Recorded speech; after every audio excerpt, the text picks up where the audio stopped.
গ্রামের দুপুরবেলাটা শেষের দিকে।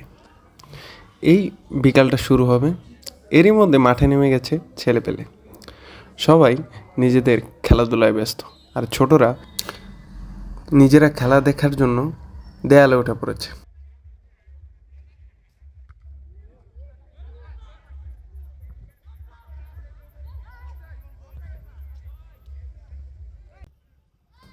কেউ কেউ তো পাগলামিটা আরও বেশিই করে ফেলেছে, ছাদে উঠে খেলা দেখছে।